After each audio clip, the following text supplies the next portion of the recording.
kazamuka ko hepfo urakashoboye.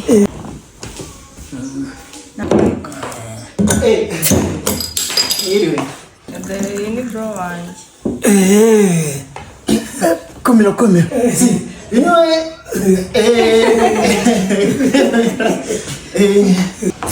Saza wanjye ni umusazi. oya nta kibazo. Cheers. Sisegera ngo.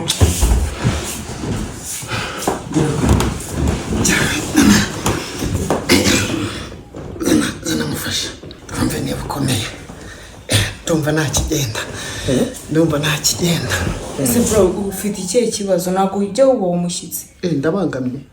Sorry.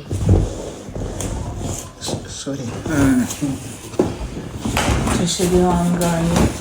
Saza wanjye ni twakuna bari kwiga. Bana se ko barangana. None se muranywa mutarya? Oya ngiye mu ndameze neza nta kibazo. Meze neza. Tubabarire rwose. Reka muzane hano ibintu biriho. Kanzane wirire rana. Sibyo? Ndetse niyore. Amasafuriya muri saro kuva ryari? Igera ruguru mwereka ariko kuno mikorera.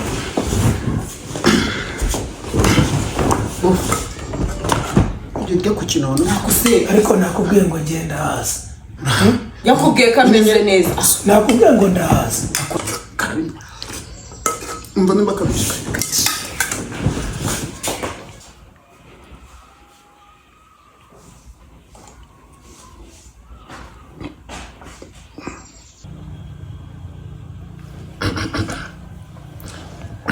Mukuriyemo aga password.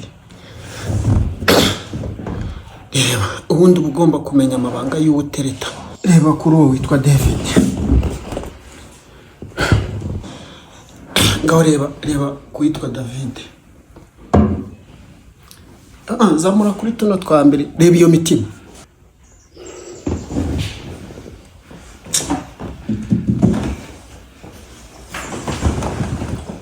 Tenda n'ubundi ntabwo nakwishimiye. Shirangari. Ngo rurivumbuye yewe. Ngo nuko mukure ngo mo password ye ngakareba message. Akubo ugira ubwenge buzima muri wowe. Mbonye umusore ufite gahunda yaratangiye no kuza kunsura mu rugo ashaka guhura n'ababyeyi. None ngo uramwirukanye. Ngumweretse ngo ama message. Reka nkubaze. Uzanyirongorera. Oya. Nzakurongora.